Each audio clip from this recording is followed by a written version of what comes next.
Hi, and welcome back to Hill and Ponton's VA Disability Blog. I'm Natalia, Jofre, the company COO. And I'm attorney Ann Linscott. And today we're going to keep talking about how do you win your VA claim. So we get a lot of questions about C&P exams. So can you tell everyone, first of all, what does C&P stand for? C&P stands for compensation and pension. So they're exams used in the development of veterans' claims for compensation and pension. Are they always done? Because I've heard that sometimes they're required. A lot of veterans ask if they're required. So will they always occur? No, not always. So the VA has a duty, it goes in with the duty to assist that we had talked about earlier, to help the veteran get what's needed to potentially support their claim. And so there has to be, basically, from the evidence that's been submitted, some reasonable, plausibility or relationship between something that the VA would say, okay, this warrants us looking into further. Okay.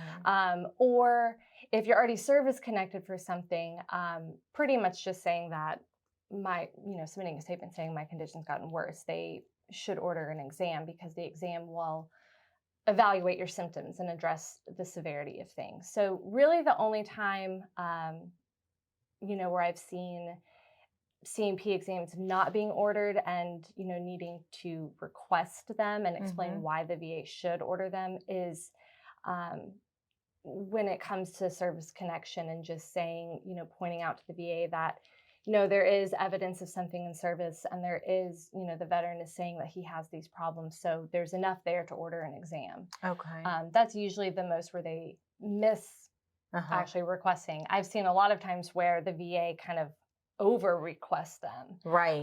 Where, if a veteran has submitted favorable medical evidence, the VA should just grant if that evidence gives them a basis to grant. But a lot of times the VA just says, no, we have to have our own exam to look at things. So it goes both ways. Yeah. Let me ask you something, because in the world of Social Security, like when you're trying to prove you're disabled, they send you to a doctor evaluation. And in that doctor evaluation, like if you're going in for your back, they're going to check your back because you're saying you have a back condition. And they're just basically checking to see the severity. How far can you bend? Can you lift and carry? Can you move your arms? Things like that. In a C&P exam ordered by the VA, so just to give you the juxtaposed here, so in a Social Security exam, they will not diagnose. They can't say, oh, you have sleep apnea, depression, anxiety, the collection of these symptoms, therefore we are diagnosing you with They're PTSD. only looking at the severity. They're only looking at the severity. In VA, can they diagnose a condition in the C&P exam? Okay, yes. And that creates a lot of problems sometimes because the veteran, I've even seen it where the veteran has multiple VA treating psychiatrists saying the veteran's diagnosis is PTSD. And then they go for a C&P examiner, someone who's, not the treating doctor, and they say, oh no, the correct diagnosis is actually personality disorder. Oh boy. And then they deny service connection because it's not a diagnosis that can be service connected for benefits. You can't claim benefits for personality disorder. Okay. And so, that's a whole other blog. Right. Okay. And then the VA will deny just on that one diagnosis. Right. And so that's something that we see a lot of times, and it's just a matter of clarifying to the VA. Right. They're not supposed to ignore all those other diagnoses. So yeah, that does create some issues in some cases as far as the fact they can diagnose things. Okay. So in the C&P exam, they can either diagnose or document the degree of severity. The doctor's perceived degree of severity, right? Yes. Okay. And they can also, with claims for service connection, they're going to diagnose and list symptoms, but there's a lot of times also a separate, they call it a medical opinion, where the doctor is discussing whether it's at least as likely as not that the condition they just evaluated is related to service. Okay. Sometimes that may be done as part of the exam. It may be done, at a later date, because that part is just an opinion on the link. It's not actually evaluating the veteran. Because I do know that a lot of our veterans get very frustrated after their C&P exams. Understandably so. And the reports that come out, and like you said, when they're saying, I've had 5 doctors talk about my PTSD, and now this doctor's saying I have a personality disorder. Can you counter that opinion then with other evidence? Definitely. So it all depends on what other evidence may already be in the record, or if you need to have a treating doctor or find another doctor to provide a medical opinion explaining exactly the discrepancies between different diagnoses, because especially with mental health conditions, you might have 5 different diagnoses listed in the different medical records, and so having a doctor explain, regardless of what it's the diagnosis has been over the years, it's this one underlying condition related to service. So since we're talking about evidence, when should you submit evidence on a claim? So with the new appeal system, everything changes. Also Right. with new claims, if it's a claim that you've never filed before, you don't, if you have the evidence when you're filing a claim, that's great. Like we talked about earlier, if you don't have the evidence and it's a claim you've never filed for, get the claim in to get the process going. Right. If it's a claim that you filed before and were previously denied, let's say 10 years ago, that claim is no longer pending, it's no longer open, so you want to basically file it again. That, with the new appeal system, you do need to have, you'll hear the phrase new and relevant evidence. Yes. So that is just having some kind of, even if it's just a statement explaining, something new that's going on and related to your condition, having that evidence to submit. If the VA needs more, then they have a duty to let you know about that. Okay. So along those same lines, what evidence or which kind of evidence do you find to be helpful to a claim? Really a mix between medical evidence and also lay evidence or statements from friends and family. Okay. They both serve different purposes as far as, your friend down the street can't diagnose you with anything, but your friend down the street is probably going to be able to go into more detail about your day-to-day functioning or day-to-day abilities. Whereas a doctor, they don't always have the time to get into those little details. So a good mix of both is always helpful. When it comes down to giving the evidence for a diagnosis, it has to be medical. Okay. Common issues. What would you say are some common issues when you're filing for a VA claim, or maybe some mistakes that people should try and avoid? One thing is when you're filing, like I said, it doesn't have to be perfect. You don't have to know your exact diagnosis, but at least try to put if you have diagnoses in your medical records, list that.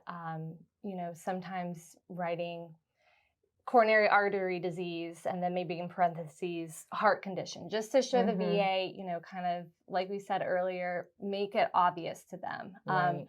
Another thing is the VA, once you file, if you get denied, look to see why they denied you. Is it something, a lot of times it's probably wrong. Right.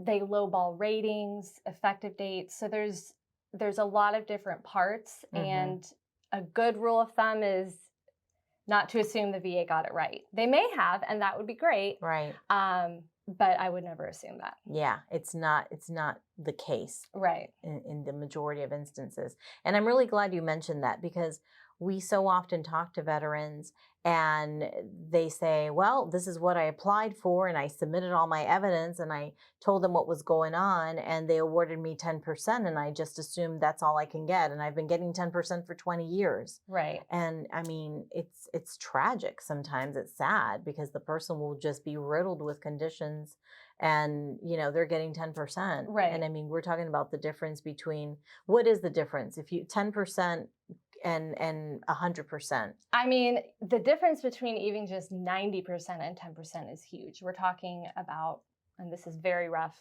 $1,500 or so.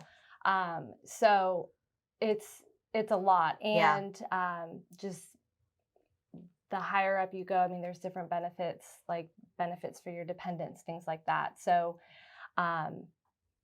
the process is frustrating. So I can understand why you get a win and you're done and with you're it. like, I just want to walk away. And that's okay. At the end yeah. of the day, it is your time and your frustration, but that is a big error as far as mistakes that the VA makes. So Right. keep appealing that and just pointing things out. Like we talked about, don't assume they read your treatment records Yeah. that show these symptoms. Spell it out for them the best you can. So that's the next question. So if you get denied or if you get awarded a low rating, what are your options? Your options, now you have a lot of options. Mm-hmm. So it's always been, if you don't agree with any part of a decision, Mm-hmm. you can appeal.